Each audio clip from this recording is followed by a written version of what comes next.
I did the alphabet in kindergarten, dumbass. Fucking tell him, Fummy. Tell his ass. Who does this guy think he fucking is? Oh, I'm an alphabet. I'm a big deal. No. A, B, C, D, E, F, G, bro. I already fucking figured it out. I know that shit.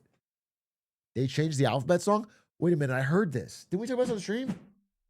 Didn't they change it so it's like they thought it was too hard? Yeah, dude. Are we talking about this? They changed it because the LMNOP section was considered too hard.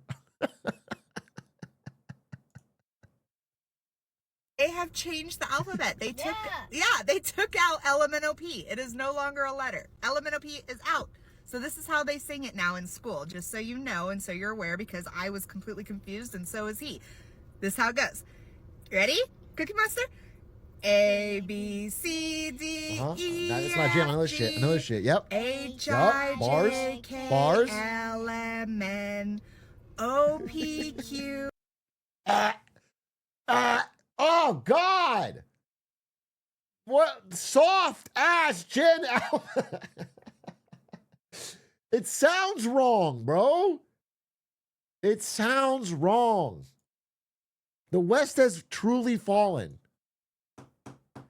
They shitified my alphabet. It's to learn it better so they don't take LMNOP as one word.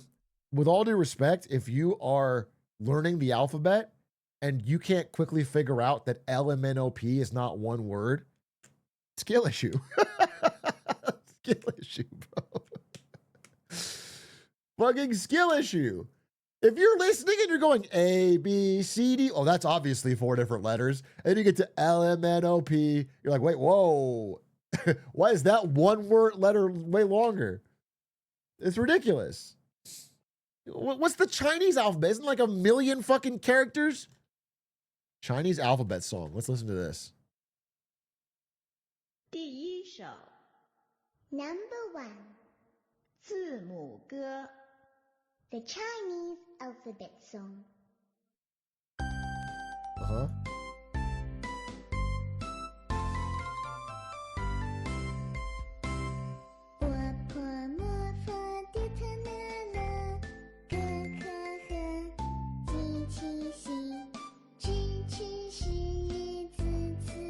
Okay.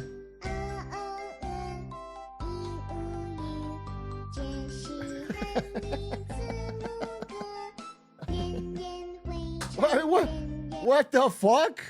The Ren is on there 4 times. We can't do LMNOP and they have Ren 4 different times and what?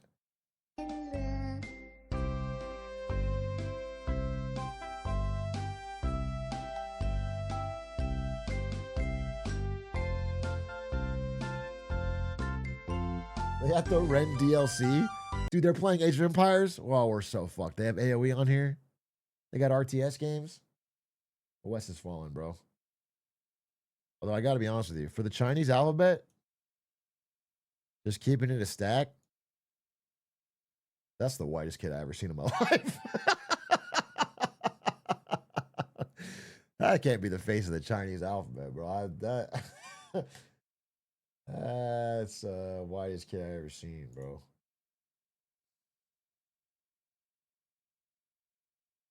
Anyway. Well, he's still in there. Wait, look, he's still in here. This is the Chinese alphabet song. We're all happy when we sing along. Yeah, I guess. Oh, that just fucked my algo. My recommended on YouTube is Kung Fu Panda, Escape Scene, Mulan. Oh no. Fucking SpongeBob, learn Chinese with Peppa Pig. Peppa Pig is teaching Chinese, the West has fallen.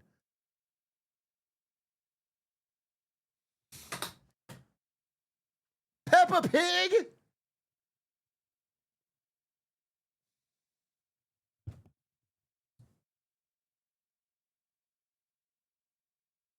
Algo thinks Atrioc just adopted a Chinese kid. I guess.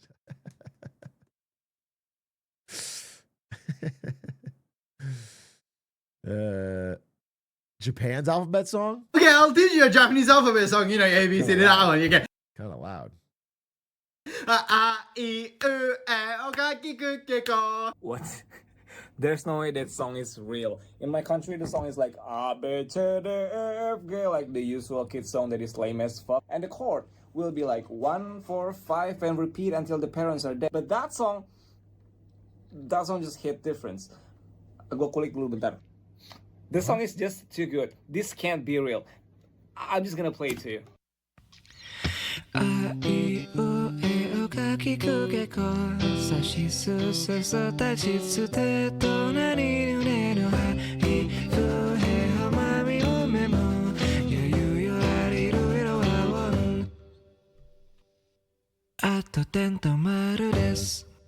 Yeah, that's a heater. That's a heater, bro.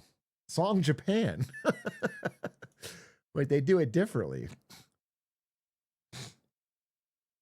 If you just put that in on like an anime intro, all of you would say it's the greatest music of all time. You'd have it playing in the background while you fucking wash dishes or play League or some shit. You're like, it's so good. It's so fucking.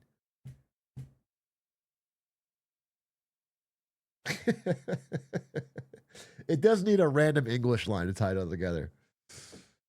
And we're fighting for love. Just throw that in the middle.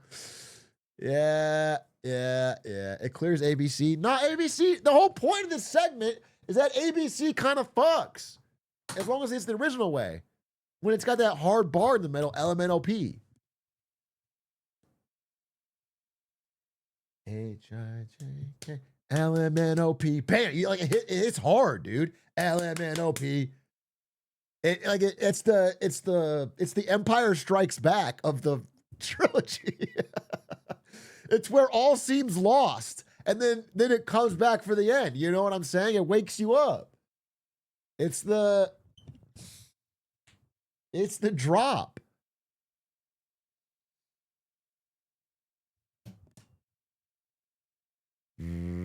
Eminem stan likes the fast part out. Where did you get that I'm an Eminem stan? I'm a fucking white guy in his 30s. At some point I had to like Eminem, but that's not, that doesn't mean I'm fucking out here standing. That's not, and certainly not the fast era.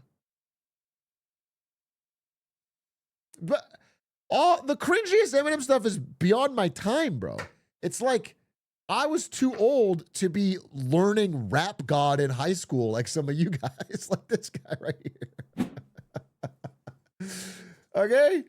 You guys that memorized all of Rap God in your room, I had a job at that point, bro. I have no worries for me. I bleached my hair in like 2000 something.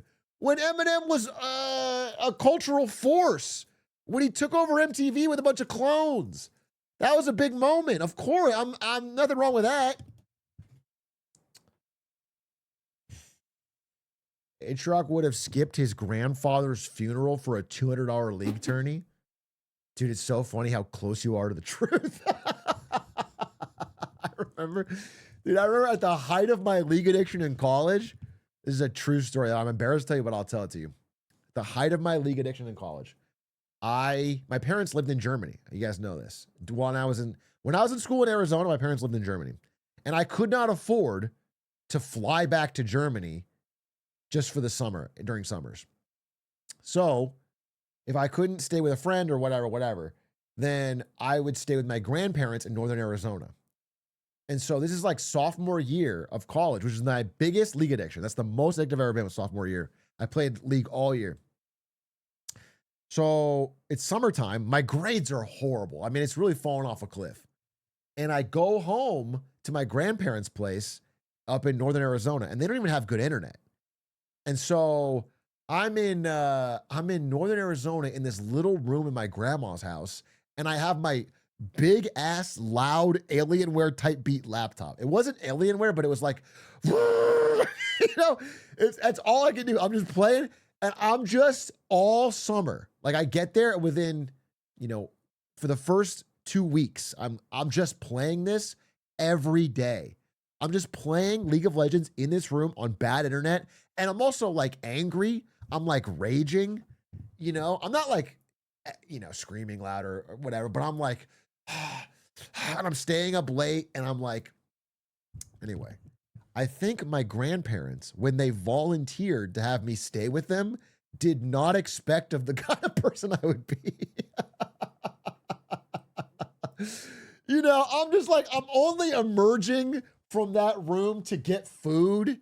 And then, did they say anything? No. And I want you to understand that I don't, like, I'm very nice to my grandparents at all times. I do genuinely, sincerely love them, and I would never.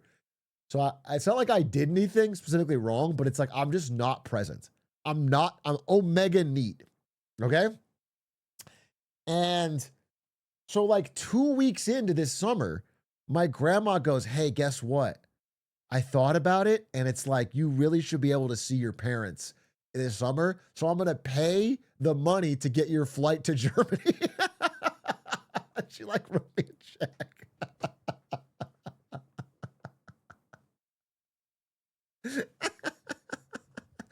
And it was like genuinely such a nice thing to do. It was such a nice thing to do, but it's obvious that a large part of it was motivated by like how I was just not the guest that they wanted. You do what I'm saying? Anyway, so I took the money and I bought brand new fizz skins, and then I stayed right there. Easy clap, dude. Easy clap. It's called profit. You're lying, bro? Of course. Yeah, I flew to Germany. It actually ended up being an incredible summer that kind of changed my life. I always tell my grandma that I really thank her for that, because she let me fly to Germany. I surprised my mom, who cried. She was so happy because I talked to my dad ahead of time, and I convinced me and him came up with a scheme where I would pretend to be a new recruit airman on the airbase. And my mom, because my dad was the commander of the base, would often like give a little gift basket and like introduce new airmen and be like, hi, nice to meet you. Welcome to the. My mom would do that. She was very sweet. Okay. And so we pretended I was a new airman. And then I'm like sitting there, like slumped down in my chair at like on the base. And my mom walks up and goes, nice to meet you. My son has a hat just like that. And then I turn my face up, and she like is so stunned. Wait a minute! And then she starts crying. It was awesome. It was a great moment. And you know, I ended up having a good summer. And also that was the summer that I was able to go to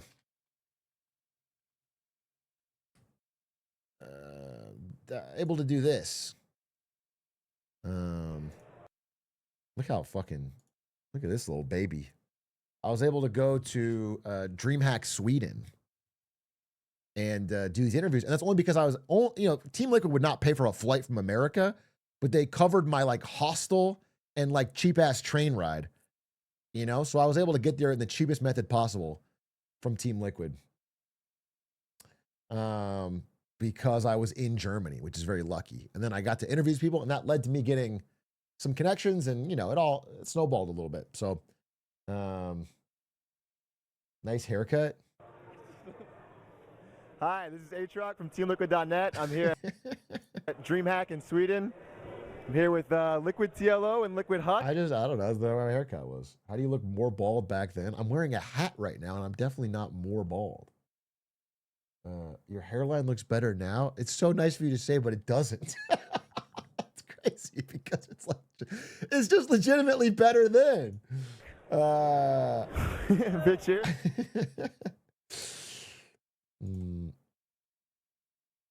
What the fuck? That's Huck? Yeah, dude. Yes. Huck won this tournament, and I went and partied with him. It was a crazy, crazy moment.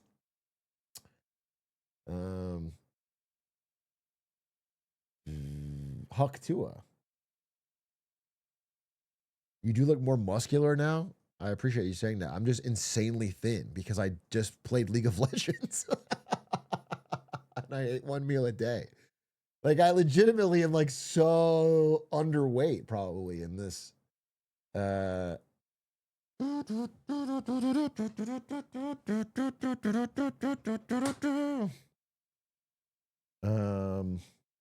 Why is your voice higher pitched now? I don't think it is. I think it's the mic.